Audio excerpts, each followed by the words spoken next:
Greetings, everyone. It is Monday, October 13th, here on Wolverine.com Monday night show. Anthony Broom here with Clayton Safey and Chris Ballas, as we are every Monday night at 6 p.m.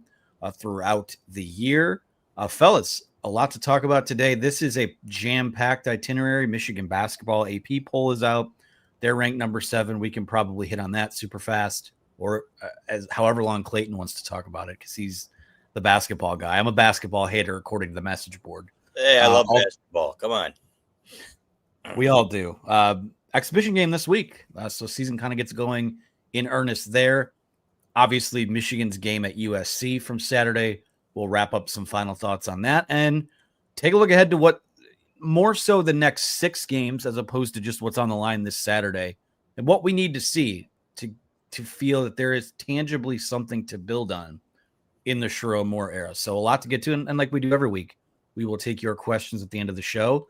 An example of that, like a $4.99 super chat from Daniel Schutz, who says USC ran the big 7 or 8 times versus Illinois and had 6 and 7 protecting the passer. Were we not forewarned? Love you guys. So I don't know if anyone wants to address that right off the bat. What's he mean by the big? I'm not 100% sure, but if you pay the money, you move to the front of the line, and we'll get you on the show here. Big 7 or 8 times or something. If Daniel could clarify in the chat below, then we could maybe max protected or something. Either that or extra offensive lineman, but I didn't see any of that. Yeah, regardless, it's, you know what, were they not forewarned? They see what's on film. They study the film, obviously, and sometimes teams come out with something different. And in fact, Wisconsin did. And the different fronts and stuff like that. And Wink had to settle them down after the first drive and said, hey, you know what? Maybe it looks different. In that case, what you do, if you're not prepared for it, you knock them back. You take the offensive lineman and you push them back into the backfield and blow up the play anyway. So I don't know what you mean by were we not forewarned, but I do think 2 tight ends, pulling guards, fullback, and gap scheme blocking. If it was on film, they saw it and they would have been prepared for it. They just didn't play it well. And in fact, Daniel, what they said was it came down to blocking, tackling, and poor angles. And I think that's really a big part of it. But more than anything, it didn't seem like they adjusted very well in the screen game.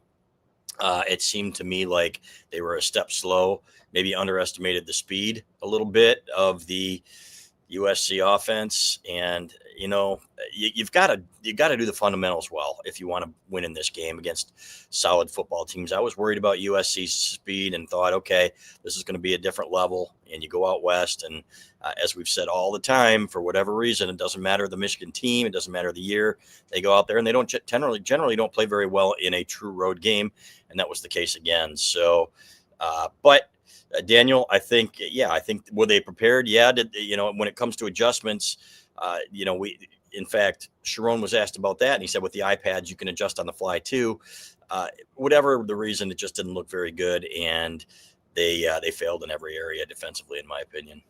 I find it hilarious that we're this technical less than 4 minutes into the show, but he says 2 tight ends, pulling guards, fullback, and gap scheme blocking. Yeah, it was a lot of the gap scheme runs that killed them. There were the 15-yard touchdown run by King Miller. The right guard pulled around and had nobody to block because Michigan was so outflanked on the defense. So it was just a disaster overall to allow that rushing success. But I'm doing well. For anyone that is wondering, I guess, I don't know if you asked that, Anthony, but also I did hear Chris Ballas on a hot mic on Saturday night say F this game recap and channeling his own Dan Dickerson. I was thinking the same exact thing.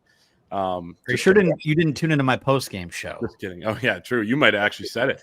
It was F this 5 a.m. flight after this game is what it was. Exactly. So, but hey, you know what? And F that game too. It's life in the Big Ten now, though. You got to go across the country. At least we had the tailwind on the way back. Yeah. I texted a friend this last night. I said, "Oh, what'd you do on Friday?" Watched one of my favorite teams get its heart kicked in. What did you do on Saturday?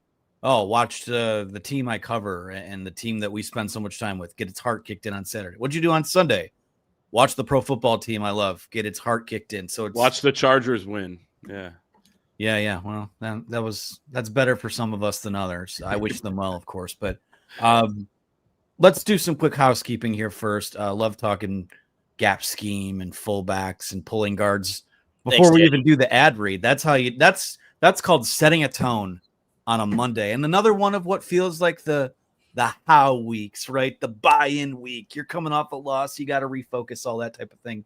But what you should be focused on here on a Monday night on the Wolverine Live show is our friends over at HomefieldApparel.com.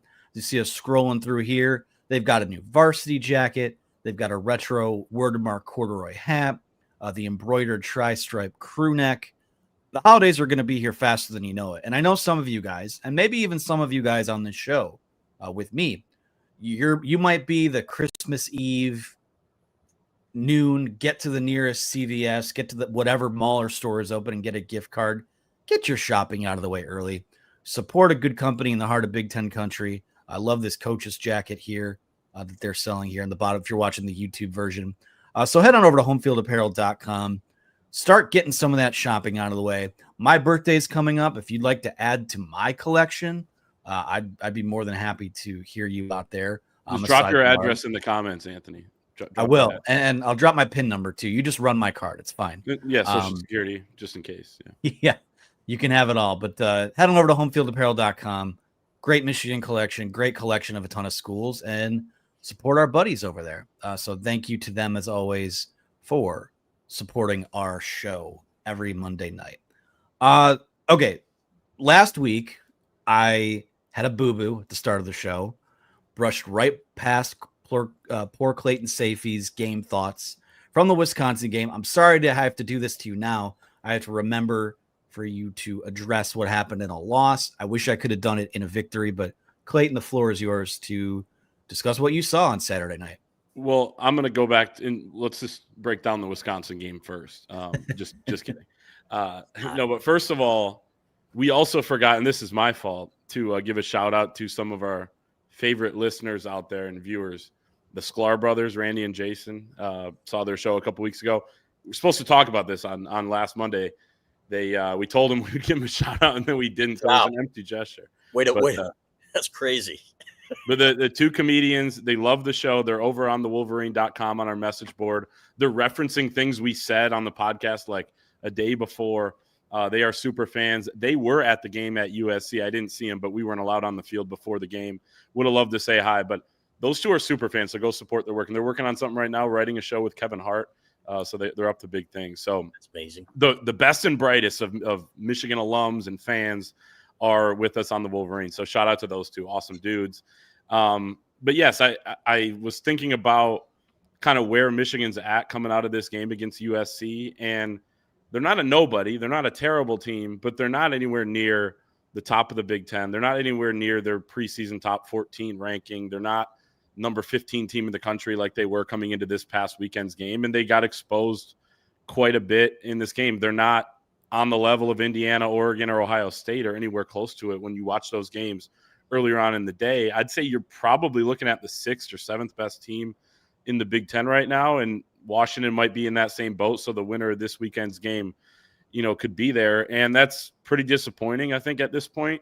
The good thing is you have an opportunity here to beat Washington at home with, the schedule is fairly light as it can get in the Big Ten, although Northwestern looks a little bit better than maybe we thought, but Penn State was just pretty much dead last weekend. So you have some opportunities to stack some wins, but more importantly, you have to get a lot better between now and when you play Ohio State, because, especially with the defense, which I'm sure we'll get into, you're nowhere near the outfit that you were even last year at this point when they were holding decent teams for at least portions of the game, getting a bunch of stops in a row. Even like Oregon, they figured some things out. And Indiana, they shut down. And Illinois didn't really do much on offense. A fake punt was, part of their biggest, set of plays on offense. This Michigan defense is not there. The offense isn't as much better than, we thought it was going to be coming off of what last year was, and that was a disaster. It is better, but it's not good enough right now. And I think the thing that frustrated me the most about the USC game is just they didn't take advantage of any opportunities. You get the 2 turnovers, and really those were huge. That could have been a more lopsided game if you didn't get those 2. You don't score off of those. In pretty much every big moment of the game when, things could go one way or the other, and those gotta have it type of situations, USC either got the call or made the play, and more often than not, they made the play. You can't really blame this on calls. Couple questionable pass interference or no calls on those, but either way, they score on the first drive. I thought it was pass interference on Jacoby Lane, offensive on Jair Hill, but either way, they drove all the way down there with ease. At the start of the third quarter, you go 3 and out after, doing virtually nothing offensively in the first half outside of the touchdown drive. You punt it for 28 yards. And then it's 3rd and 26, and you allow a 49-yard run by a walk-on running back, King Miller, who looks really good. I was shocked to hear that he's a walk-on. But then the play we talked about earlier, 15-yard touchdown, untouched. I mean, nobody's there. You look lost, and it's, those big opportunities are there to get a big stop. And, it's the worst play of the game comes after that. Instead of rising up in the biggest moment, Bryce Underwood made some key mistakes in this game, taking a sack, throwing the interception. Even on his touchdown to Donovan McCulley, which was a really impressive play, he had Jordan Marshall wide open for a walk-in touchdown. You go for 2 after it was a questionable call to go for 2 after the long touchdown to Andrew Marsh. Nothing good. Right when they were about to have this breakthrough or get the momentum or at least be in this game and be competitive right there with USC, things didn't work out. And a couple numbers that stood out. USC rushes for 224 yards. It's the most Michigan's allowed since TCU at the end of the 2022 season. The blitz rate was 63%. Sherrone Moore was asked today about that. He said, well, it was the same. You could say it was too high, but then it was the same as it was against Alabama last year in the bowl game. But that was a completely different Alabama team, a completely different quarterback, completely different offense. That really surprised me. And you're blitzing when they're just screening you to death. 11 for 11 on screens for 92 yards. That's 8.4 yards per attempt. And you combine that with the 6.2 yards per carry that they got on the ground, and they just gashed you over and over and over with the same thing. So you're 4-2 again for the second straight year. You should have a much better team than you did last season. You do have an easier schedule. So there's opportunity here, but you're in a tough spot here, much tougher than if you would have gone out there and lost 31-30. This is much more alarming than a close loss, like a lot of people predicted and like Vegas had. So this is, they've got to rebound. It's a big opportunity this week.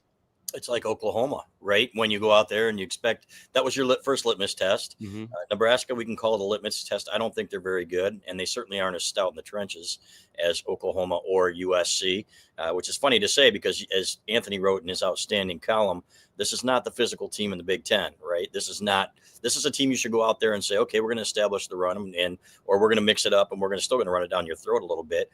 Doesn't help when you don't have Justice Haynes for the second half. And it seemed like a couple of times, guys, he was a step or two from really breaking a big one. Jordan Marshall's not going to be that guy. And when you have to go 12 plays to score, there's a much less margin for error. You need some of those big plays. And of course, USC got them. Michigan did not. If you have to go on a 15-play drive to score, you can't screw up even once, right? Whether it's a false start penalty or unless you're USC, of course, and you get back into 3rd and 26, and then you run the ball for 49 yards, which was a joke. Has Michigan ever done that? I've never seen this.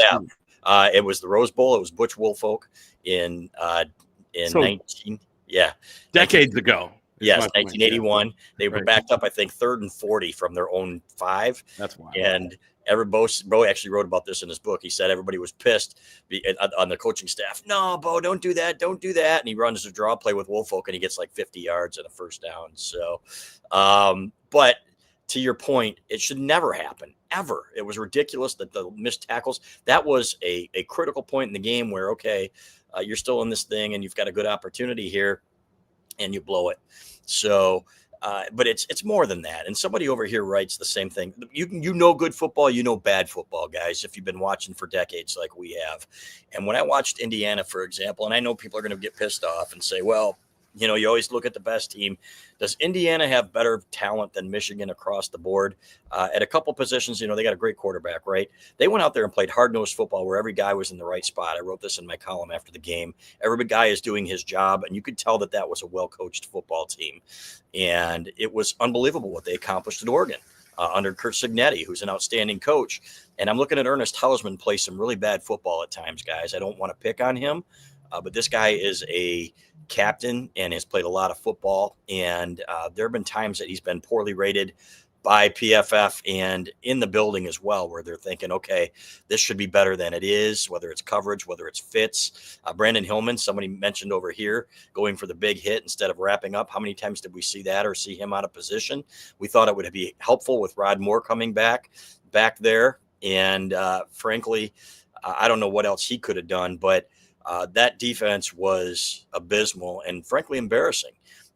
And on national TV. So that can't happen, guys. It just can't. And that's, again, now 2 times where you go on national TV and your litmus test is such that you don't measure up to good football teams, solid to good football teams, let alone the best. And that is obviously the goal at Michigan, is to make the playoff and be the best. So now we're, and this is my column for tomorrow, now we are at the same place we were last year, where you go out west and you get embarrassed, and now you've got an easier schedule and a chance to run the table and really improve before that Ohio State game, which they're going to have to, because Ohio State is built more to beat Michigan this year than they have in past years, in my opinion. Watching that team, another extremely well-coached teams where guys are doing their jobs and you know, they're just extremely, they look good.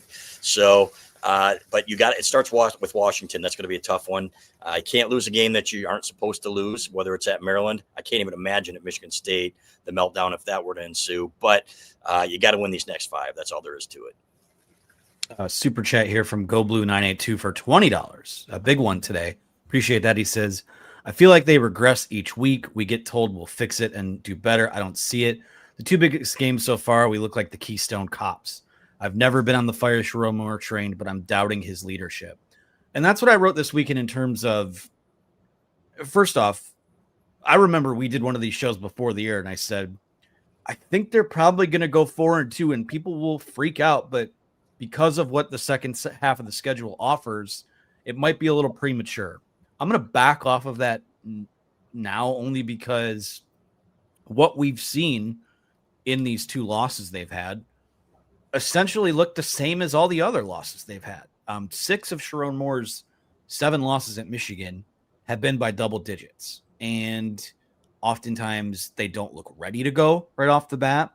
Oftentimes there is a key sequence or a key mistake and a gotta have it moment, one of those pivot point moments. I am alarmed by that. And I'm alarmed defensively because I think last year when you made some of those mistakes, you had what I would call erasers up front. You had Mason Graham, you had Kenneth Grant, you had Will Johnson when he was healthy. Outside of Rod Moore, who is still kind of working his way back, they don't have this dominant eraser type of guy on the defensive side of the ball. And the lack of fundamentals, the tackling, awful. You have defensive linemen, supposed to be one of the best front sevens in all of college football, if not the Big Ten. You can't even get off a block. So that is incredibly concerning to me. And we'll talk about the back half of the schedule here in a minute. I want to take this other super chat here, but that's what's most alarming to me. And I agree with Felix Carrion. I wasn't at the game, of course, but he says, tough game to watch in person. How would you guys assess Chip Lindsey's performance as the offensive coordinator midway through the season? P.S. Bolt ups. There's a shout out for you, Clayton. Yeah, I would say it's like with Kirk Campbell last year. Everybody was ripping on him. He had no quarterback. He had no offensive line. He had no receivers. But he's expected to make chicken salad out of chicken shit, right? So Chip Lindsey's the offensive line he's working with, and I'm not going to speak for him, but I'm pretty damn sure that he's disappointed with the way those guys are playing up front and how inconsistent they are at times. They're running the ball better. It is better than last year, only because it couldn't be worse. And if you see, for example, Gio El-Hadi make it, some of the mistakes he made in his first game back in a few weeks as a veteran on this team were unbelievable to me. That shouldn't happen. And I get that mistakes happen, guys, but when you've got veterans out there, either whiffing on blocks or their technique is so bad that you're wondering, okay, how are we here in year 5 of this kid? That's a concern. And it is a concern. It's, they say, well, it doesn't matter how you lost. It's just that you lost. That's not the case. And I'll go to the Lions last night. I thought the Lions played a really good competitive football game. There were some stupid mistakes. and a couple breaks that didn't go their way. And of course, they didn't get any calls, but they were toe to toe with the Chiefs for a good portion of that game, especially in the trenches. Pat Mahomes is who he is, but I thought there were times there that the Lions were blowing them off the ball and that they were going to, that was going to be like a 28-28 game in the fourth quarter. Didn't work out that way, but there was some good football played.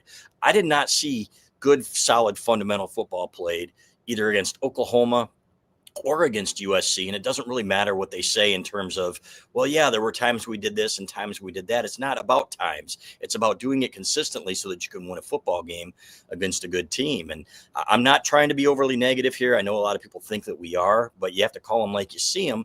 And bad football when you see it. And that was bad football. And that should not be the case. There were times that it frankly looked like we've talked about this many times, how it looked different in Jim Harbaugh's first game, even though they lost at Utah, right? You could see, okay, this is better football and it's going to get better. And it did. And Jim Harbaugh had his share of blowouts at times too, when things didn't look really, really good, if there was poor leadership or whatever. But that looked like the football we saw before Jim Harbaugh got here. And that to me is the biggest concern. Yeah. And you lost by 3 scores for first time since Oregon last year. You lost by 3 scores. Should have been more. Twice last season, Texas and Oregon. Before that, you hadn't lost by 3 scores since the 2021 Orange Bowl. So when you go out and lose by 3 possessions against a team that's pretty good, I would say in USC, in location does play a factor, as you mentioned a couple times already. In USC, didn't look like the same team. They were more banged up and had some guys dealing with food poisoning, but their game at Illinois, right? They didn't look like they did at home at night, against Michigan. So that does matter, but it just didn't feel like Michigan was ready for this game. As far as Chip Lindsey's concerned, I agree. The offensive line is kind of where it starts. And not only Giovanni Alhadi, missing or whatever, like simply not blocking the right guys. Jake Butt and Devin Gardner were breaking down on their podcast today where he just didn't block the guy he was supposed to. And you're the captain and leader of the offensive line. And he's certainly not alone in some of those missed assignments. Anthony, the point you brought up about the defense and where they're at right now, it's in a much different place than a year ago. You thought maybe the sum of the parts could be similar to what it was at the end of last season, maybe not with the upside where they can just win a game single-handedly with no quarterback on the road at Ohio State, which was insane that happened, or the Alabama game. But it should be a lot better than what we saw on Saturday. But part of the reason why they can't make up for some of those mistakes is there a top 100 NFL draft pick on that defense right now? There were 4 on last year's defense: Will Johnson, Josiah Stewart, Mason Graham, and Kenneth Grant.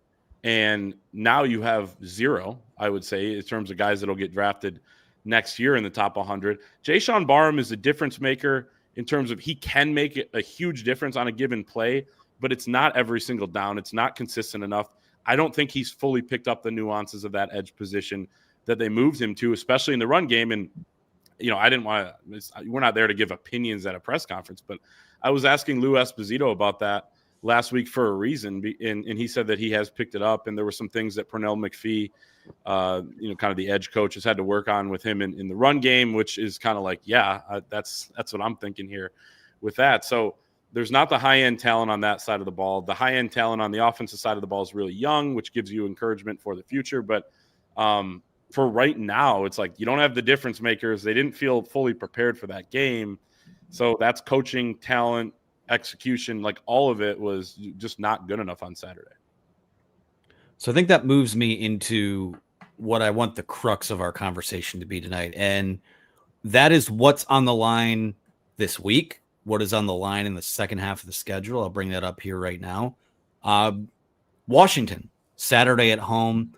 You have a chance to avenge a loss from last year when you went out west again and laid a bit of an egg.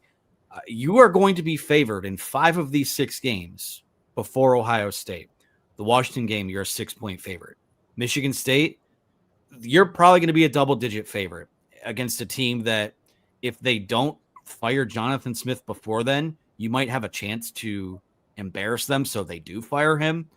Purdue is terrible. Northwestern is going to be a pain in the rear end, but that's going to be a pseudo home game for you at Wrigley Field.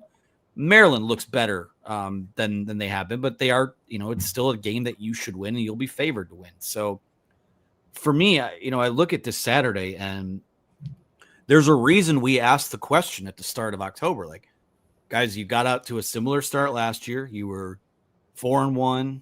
Things started to stagnate from there. And everyone we talked to said, it's not going to stagnate. This is different. This feels different. It feels a little stagnant right now.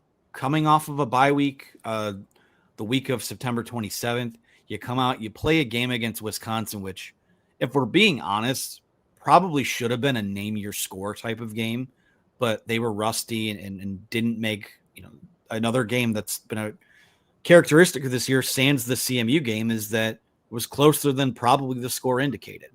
And then you come out on Saturday, you make a big deal about going out west a day early. And I think what I'm learning here is that it doesn't really matter when you leave for out there if you're not going to be ready to play.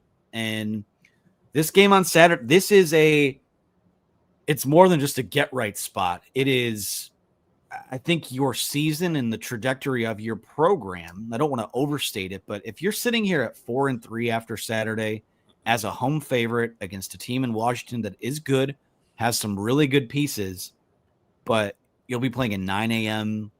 body clock game for those guys, I think that some of the message board freakouts and I'll say even borderline over dramatics will become a lot more justified. Yeah, 100%. And this is a game you have to win at home. And I think what they 5.5 point favorite. I'd be disappointed if they didn't come out with their best effort after that. But the concern here, there are some weaknesses on film now, right? That teams with good quarterbacks and with inventive offenses can exploit, because they are making some of the same mistakes in run fits and things like that over and over again. We saw the screen game. We know Jed Fish is a great, very innovative play caller at Washington's head coach. So they're going to have an opportunity to put points on the board. Now, they started slow at Maryland before they scored 24, I think, in a row to win there. Number one, how about you not give up a touchdown with like 1/3 down the whole time to start the game? That would help, right? Get them off the field if they get the ball first or on their first drive. Don't let them drive the field and score and seize the momentum.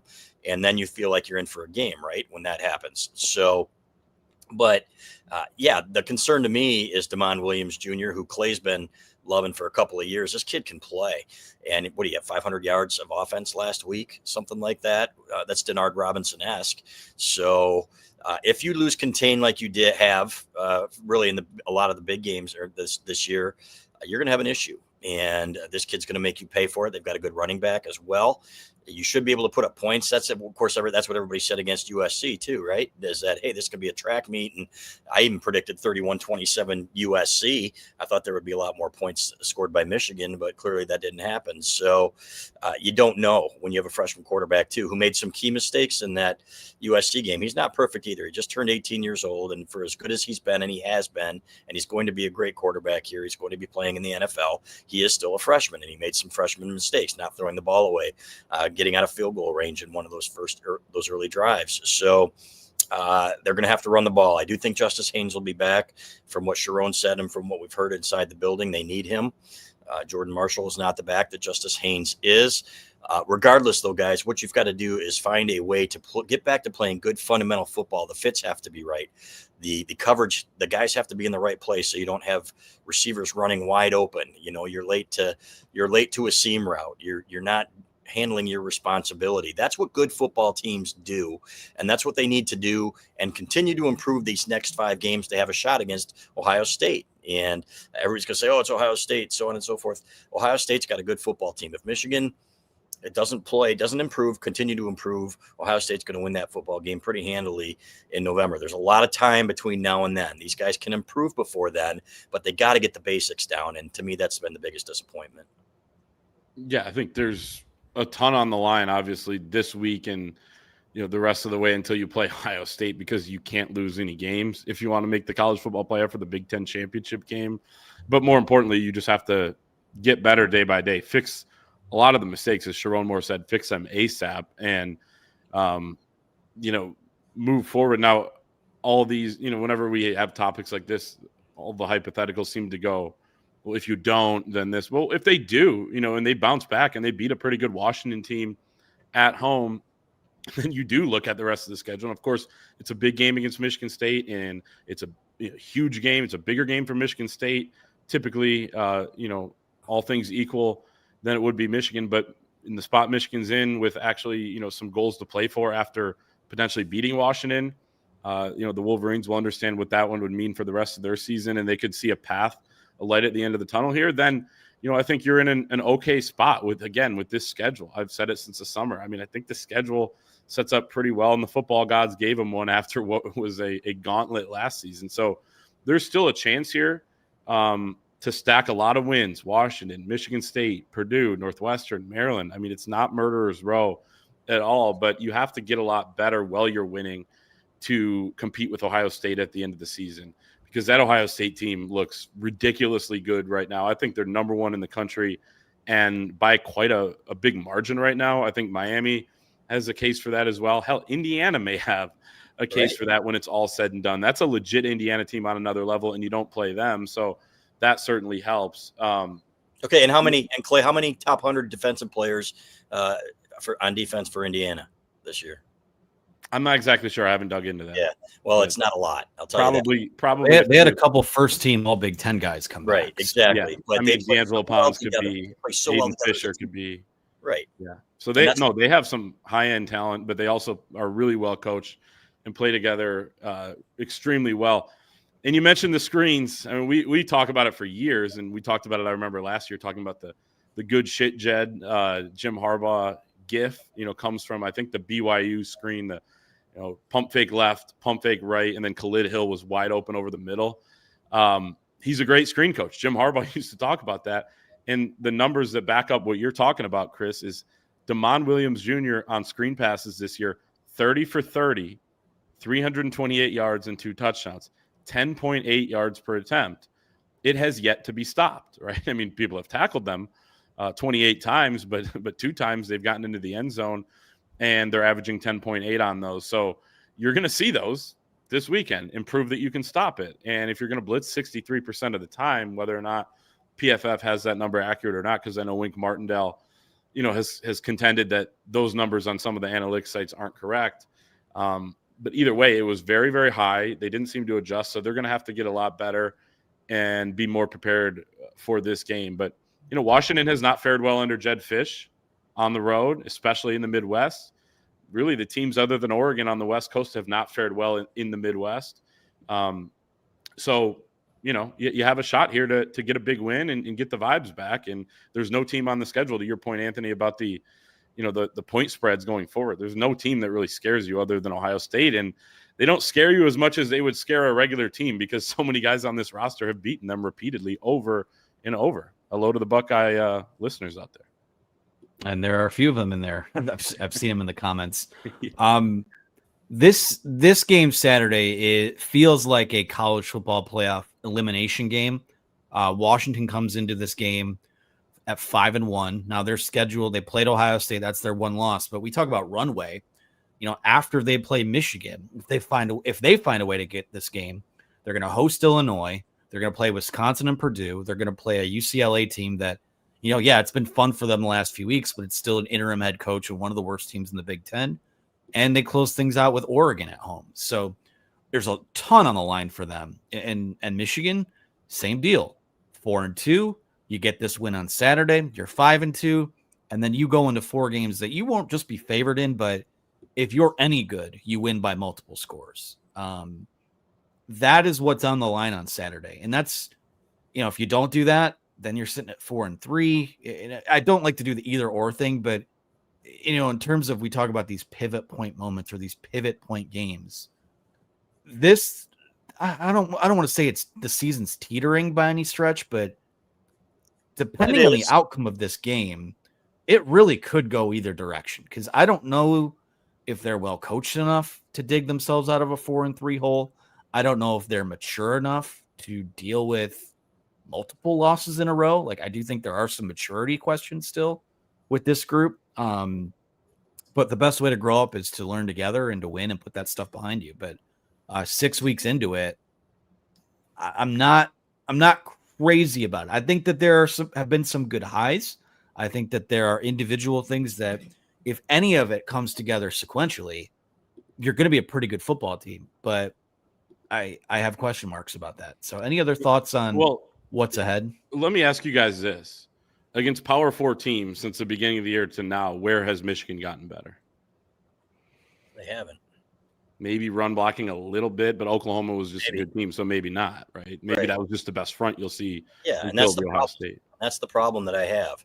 You want to see continued improvement throughout the year, and we could talk about injuries on the offensive line. You get your supposed best offensive lineman back, and you get worse.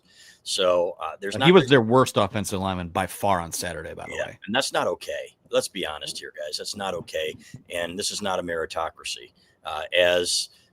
If you're playing your worst when other guys have played better, then it's not a meritocracy. So, but to me, that's been one of the major issues is offensive line development. I don't think there's a ton of talent there. I think there's enough talent to be better than they are. Just do the right thing for God's sake, and you're going to be better, right? Block the right guy. So that's been a major issue. I think the linebackers have been somewhat of a disappointment at times. I'll be honest, whether it's being in the wrong place, taking wrong angles, wrong fits, pass coverage. So that was supposed to be what carried this defense. And Wink Martindale said it. We need to play to our strength, which is our linebackers this year, and the defensive line. They haven't been good enough either at times. So very disappointing so far. But again, the narrative can change like it did last year. Well, everybody was ready to throw dirt on the grave, and they won those last 2 games of the year and changed the entire narrative of the season. I'll never forget when Sherrone Moore went into Chrysler Center for a basketball game, and he got a standing ovation after a 7-5 season because they beat Ohio State, right? And so he did the flag planting. He did the flag planting thing. That didn't hurt either. So, but you're right. Yep, but to me, there's still opportunity to change the narrative on the season, but they have got to do the basics and get back to it here and win these next 5 games convincingly. I don't want to think about it. If they went up to East Lansing and laid an egg and lost up there, he would lose literally 3/4 of this fan base, in my opinion, in year 2 if that were to happen. So one at a time, obviously. Washington's a good football team, solid football team anyway. That's a team that you have to beat at home and that you better beat at home, flat out, frankly. Mm-hmm. And if you win the next 2, you bank, some goodwill. And, the Michigan State win last year, as much as Michigan State was not a good team and they didn't make a bowl again, it's been a long time since they made a bowl game. That helped. It would have been an absolute disaster had they lost that game, and they didn't. And then, of course, you come back and beat Ohio State. That's why he had any goodwill at that point in the game against Iowa at Chrysler when he got that standing ovation. So, yeah, I think that's kind of where they're at. But my question with where have they gotten better, there may be some areas, but you're just seeing like some good, some bad, some good, some bad. It's not consistent. It's like whack-a-mole. It's like you fix exactly. one thing and something else pops up. Well, it's like to that point, Anthony, it's the tackles were the problem against Wisconsin, and then it's back to the interior against USC. And, it's just like you said, if it's not this, it's that. So, but at the same time, if you're Michigan, stay together, continue to improve and work at improving, I guess I should say. And again, like your goals are in front of you. So it's not like it's completely over, but I just feel like they haven't played that game against a Power 4 team that you feel like they played really well. They've played okay, right? And then you play okay against Wisconsin, and it's like, well, if they didn't do this or short yardage or whatever, penalty here, whatever it was. And then you see Wisconsin get killed by Iowa 37-0. The game's non-competitive after the opening minutes. It's kind of like, okay, well, Iowa had their day. Like Michigan hasn't had that day yet. And I guess if you never have it, then you're not very good. I happen to think this team has a higher ceiling than what we've seen. So, you got to hold out hope. And if you're in the building, you got to work like hell to make sure that happens. But if you're a fan, you can hold out some hope that there's a lot of talent here. A lot of guys have proven some things in the past. That day can come, and it could be Saturday. And it's not enough to just wear the hard work jacket to the press conference. You got to put the hard work in. You got to get these guys back focused, because I think this game is all these games are incredibly important, but coming off a loss that looked the way it did, this is a look in the mirror moment. Oklahoma, again, kind of chalk that one up to being a young team week 2. That was week 7, and that was the 3rd road game you've played. So a lot to work on there as well.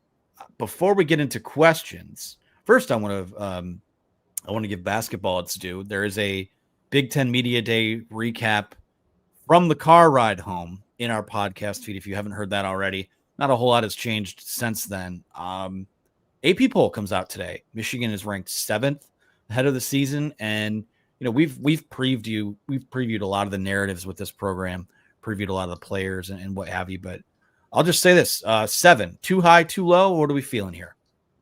About right. This is a team that I think has the talent to be a Final Four squad. I really do. Maybe a 2 seed overall in the NCAA tournament, and definitely a contender in the Big Ten. So I love Dusty May. I think he's the perfect fit here, just as John Beilein was during his time. There's not a basketball coach in the country that I would trade him for, and that is legit in terms of his work ethic, what he does to get better, his acumen on the court when it comes to coaching during games. So there are some fun times ahead, guys. It's going to come down to, I think, point guard play. Is Elliot Cadeau that guy, and do they have somebody behind him that can really facilitate some plays and be a playmaker? But I love it. I love this team. I can't wait for basketball season. Yeah, and to answer that question, a couple things. One, the teams ahead of Michigan right now: Purdue, Houston, Florida, UConn, St. John's, and Duke. And, then behind them, you have obviously a bunch of teams, 6 of them in the Big Ten. So with this competitive schedule Michigan has, we're going to find out, we're going to find out in the exhibition, because they play St. John's, which has one of the best rosters in college basketball and sits at number 5. So I guess my answer is we'll find out. I would say that's where I expected. I was thinking more 8, because you've seen them kind of in that 8, 9, 10 range in a lot of the media outlets that put out their preseason rankings. But people really believe in this team, in the roster that Dusty May's put together. He's one of the best roster builders in the sport. So it's really exciting. As far as this Friday's game, I am irrationally excited for an exhibition game. And I know we just got this question over on our message board at thewolverine.com, so we can answer it here. Any guys expected to be out? Merez Johnson could be, but Dusty May said he's hoping they'll get him some reps there because he's been out a lot of the preseason. And then LJ Kaysen's a guy who could actually miss the beginning of the regular season. They're going to be really cautious. He got re-injured, I guess, within the last week and a half. But so you're still going to see them, maybe not at full strength early on, but they're going to be cautious and get healthy when it matters. So we'll see. But good Cincinnati team coming in. It'll be a good, early measuring stick. And then St. John's the same day Michigan plays Michigan State in football. You get that game at Madison Square Garden, so that'll be a lot of fun too. I do want to say, to your P4, your Power 4 question, I guess Nebraska, if you look at the run blocking, right, and they overwhelmed them on defense. Yeah. At the same time, again, I don't think Nebraska's worth a damn, especially in the trenches. I thought Michigan's talent won out there, where they were just bigger, faster, stronger athletes, and especially against that Nebraska defensive line. So you do have to give them credit for that. You can't just take away, okay, well, they ran for 285 yards, big deal. At the same time, Nebraska's not Oklahoma, and Nebraska is not USC. Mm-hmm. No, I think we've seen incremental improvement there. Yep. For sure. And Haynes too. All you got to do is get a little push and give him some green grass, because he can make plays. He makes them look better than they are, but that's what you need difference makers for. You can't blame them for that. But no, I agree with that. Yeah. Have 2 super chats in here. Line up your questions for the final segment. We're going to take some from the message board as well. Before we move into the Q&A, just want to do some quick shouting out of our pals over at Lewis Jewelers. They've been serving the Ann Arbor and Detroit region since 1921. The reputation and continued success stems from their belief that successful jewelry is built on integrity, quality customer service, and quality products. So you can visit them over at their location on 300 South Maple Road in Ann Arbor, or online at lewisjewelers.com. That's lewisjewelers.com. They are a proud partner of Michigan Athletics and also of us for a very long time, going back several years. So thank you to Lewis Jewelers for your friendship there. Let's go to the super chats or Q&A to close out tonight's show. We'll start with GoBlue982 for $5. He says these players need to take ownership of this team because their coaches are failing them, especially the offensive line. Otherwise, 7-5 at best. I don't understand the issues with some of these guys that, again, that have played a lot of football here when it comes to doing the wrong thing or taking a false step. That is, frankly, we can talk about coaching until we're blue in the face. That's on them too. They've been around long enough to know what to do. They brought in Juan Castillo to help. These guys need to be better. Grant Newsom, we've talked about him, Michigan's line coach. Was he ready for this? He's a young guy. I think he's a very smart guy. I think he was a very good football player here. Does that mean you're ready to be a line coach in the Big Ten? Maybe not. So I think his group is going to be under the microscope for the rest of the way, fellas. And that's the one that really bothers me, is that this line looks just abysmal at times. And I'm going to be on with Doug Skeen later on. Hopefully people will watch that podcast as well, have him break it down. I know that he was discouraged. I know John Jansen's discouraged. He's close to the program, just listening to him on the radio broadcast. I'm not saying anything that he hasn't said publicly. This guy has played football at a high level. These guys are making mistakes that they should not be making. Yeah, they are. And I think, you're seeing, I think that the team has pretty good leadership in terms of Max Bredesen, Rod Moore, some of these guys that have been around the block, but you're just not seeing the entire roster execute at a high enough level. Things that it feels like, to the whack-a-mole point that you made earlier, Anthony, they do it well sometimes. So we know that they're capable of doing it. They've done it much better for 60-minute games than we saw on Saturday, and then they go out there for 60 minutes and don't do it against USC. So, I mean, there's obviously a lot they need to fix there, and the players are a part of it. They understand what the standard is. It just didn't feel like they showed up for that game on Saturday, and it can't just be on the coaches, right? The coaches try to put you in position, but the players have to go out there and make some plays. It just felt like, there were 3-4 memorable plays that Michigan made in this game, and there should be 12, 13 of them if you're going to be pulling off a big road win. And there's a 49-yard run on 3rd and 26 has nothing to do with what you scheme up. That can't happen. The arm tackles, the big hits in lieu of wrapping up can't happen. And that is something players have to wear. So, and you can't just tell them this. It's such a waste of time in practice this time of year when you have to go back to fundamentals. That is stuff you should be working entirely on. Are we spying Damon Williams? Are you, what are you doing to take his legs away from him? What are you doing to guard Denzel Boston? How are you going to shut down Jonah Coleman? And there are going to be units in practice this week where they got to stop and reteach how to tackle again. That's a huge setback, and everyone has to wear that. So it's not just the players. Steve for $4.99 says, "Hey fellas, I'm not a coach or anything, but do you think Wink substitutes too much? I know players get tired, but can he just chill on the blitz? Great job, guys."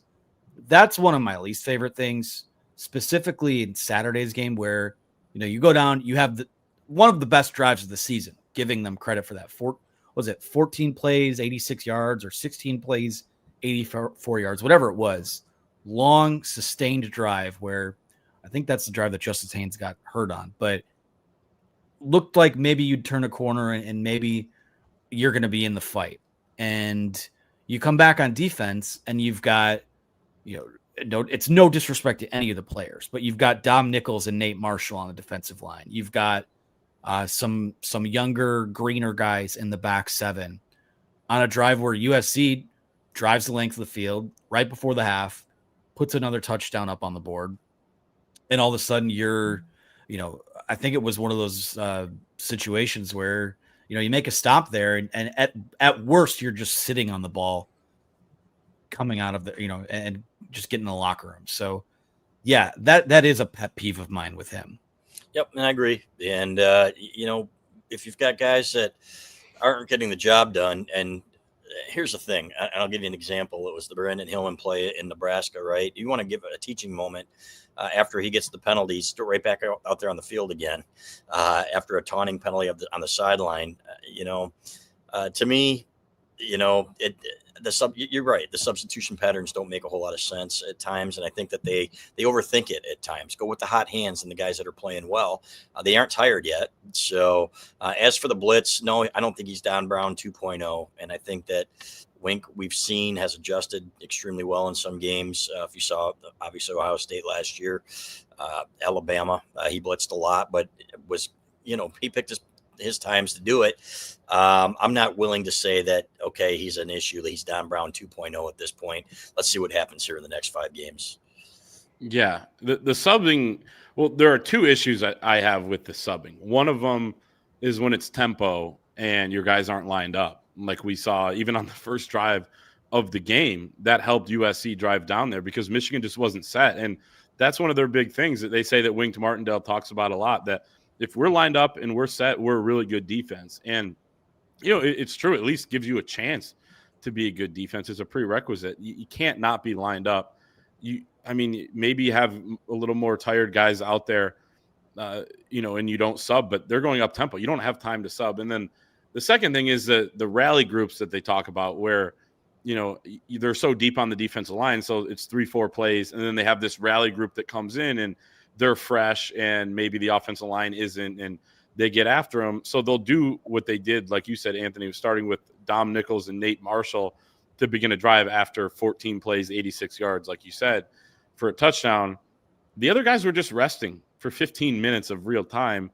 Then you bring in a couple young players knowing that, okay, once they drive down a little bit more, we'll bring in our fresh, number 1 guys. It's like, just put the number 1s in right away, get the stop, maybe get a 3 and out. Don't expect them to drive down. And that's what they did in that 2-minute drive. It was, I think Oklahoma had success in the 2-minute. We saw it this past game as well. They got to get better at that.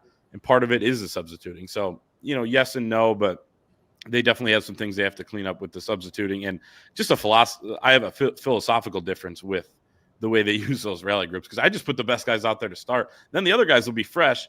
At least they're fresh. They're a little worse, but they're fresh. But I don't understand that part of it. We have a super chat.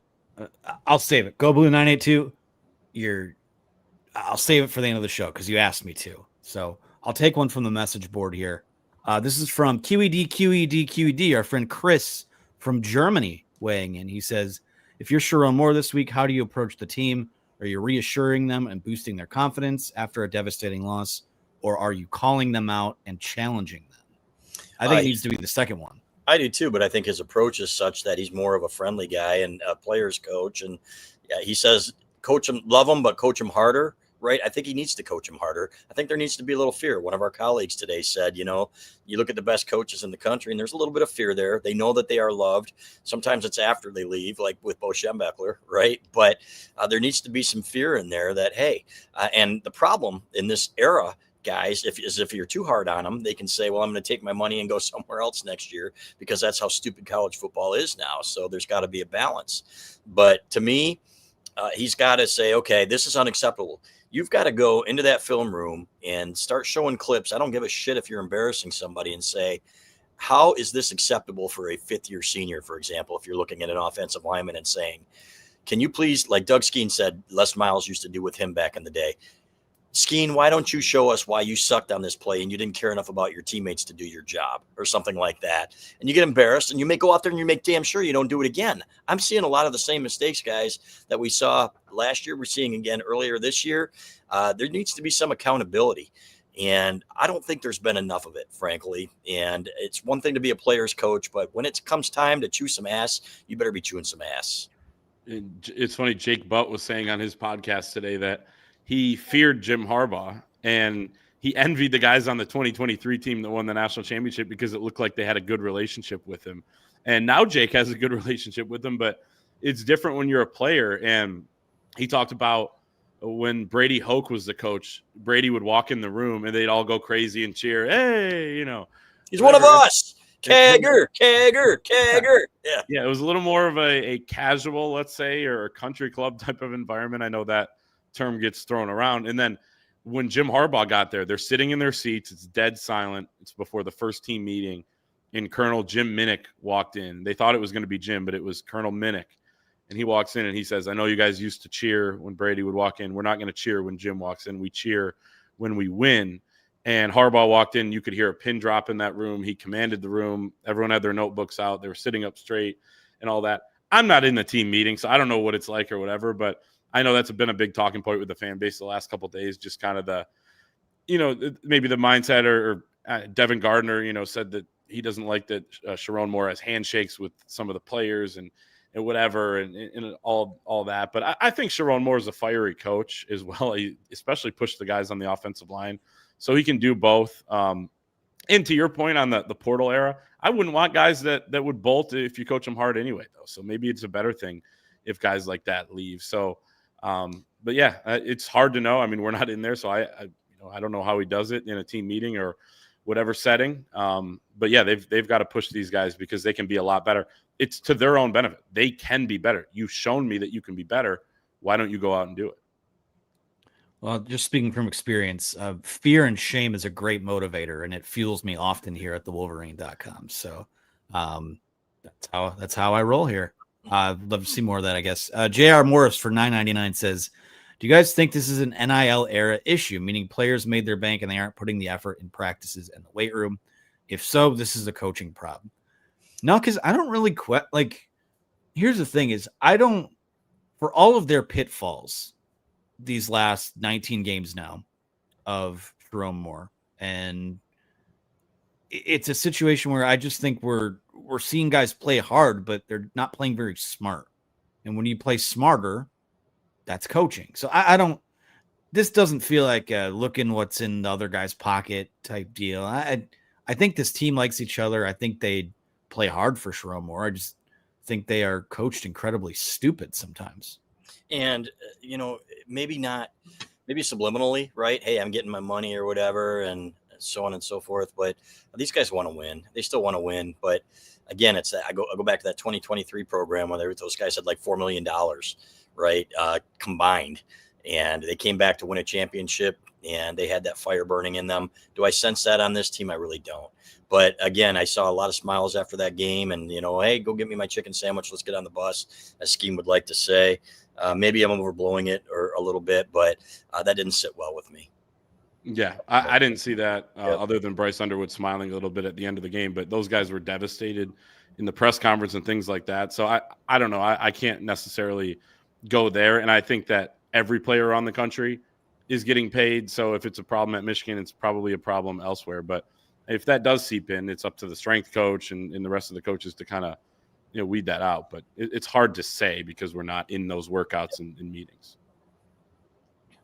All right, I think we'll take one more here. I see that behind the scenes, Chris, your co-host, is waiting for you to do your next show. So we'll wrap it up here with the super chat. We could. We're going to wrap up the super chat or actually a question first from Painter Ball B. Or Painter Rawl B. He says, how do you guys feel about the culture of the program? Through the TV, it still feels like we're not as hard-nosed, tough, or proud. I'm okay with us being more balanced offensively, but we need an edge. We sort of just talked about that, but thoughts on the culture in general? Again, it's like Clay said, we're not there behind the scenes. Does Sherrone seem like more of a player's coach? Yeah. And to me, can that work? I don't know. We'll see.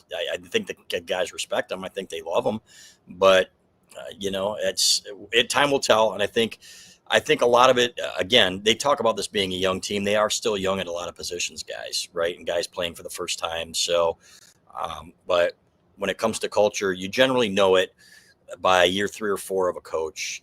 Year 5, you definitely know it. If a guy inherits a culture, what's it going to be? We saw it with Juwan Howard, right? Each year it seemed to deteriorate a little bit more from what John Beeline taught to the point that they won 8 games in year 5. So this is going to be a big 5 games for Sherrone Moore because this is an easier schedule than they have next year. You cannot lose 4 games, for example, going into that Ohio State game. You just can't. He's got to right the ship here and win the games they're supposed to win, and that includes the next 5. I predicted 4-2 in the first 6, 9-3 overall, and that's where I still am. And it does matter, though, how you look in those big games. Otherwise, you're Bo Pelini at Nebraska or you're James Franklin at Penn State, and that's not good enough at Michigan. Yeah, I guess the not as hard-nosed, tough, or proud. If you're comparing that to 2023, I mean, there may not be another Michigan team that is like that. Also, this feels like it's getting into body language, that sort of thing. You're going to have good body language if you're playing well, and it's not going to be as good if you're not. You have to even that out. You can't be down or whatever during a game, but it's just so hard for me to sit here and be a psychologist. So I don't really know the answer to this. Uh, and to be honest, I think some of it's low hanging fruit. You know, Bryce Underwood got into an argument with Justice Haynes at Oklahoma, and everyone said there was a culture problem because there were teammates bickering with each other. So I think that's all overblown. Just play better, win games, what have you. Last one here for Go Blue 982. He asked AB end the show with a good comment about Mount Pleasant and CMU. We don't have enough time for me to list all the things I love about Mount Pleasant and CMU. I thought there were only like 3. But... Well, depends on the day. Depends on the week as well. I'm just kidding. Saturday, October 18th at Bowling Green. Huge game. We are on the march to bowl eligibility if we win that one. So that's the good thing I'll say. And Mount Pleasant, I don't know if Dog Central is even still there, but that was my spot. So shout out Mount Pleasant. Shout out Dog Central. Shout out O'Kelly's too. It's where my now wife used to work, and we never crossed paths there. So how about that? Guys, thank you so much for watching. I think that's going to do it for us tonight.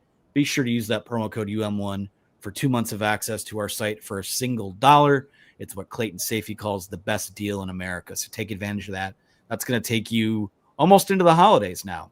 So use that promo code UM1 and then gift yourself a full subscription after your $1 deal is up. So for Chris Ballas, for Clayton Safety, thank you guys so much for watching. I'm Anthony Broom. We'll talk to you again later this week to preview the game.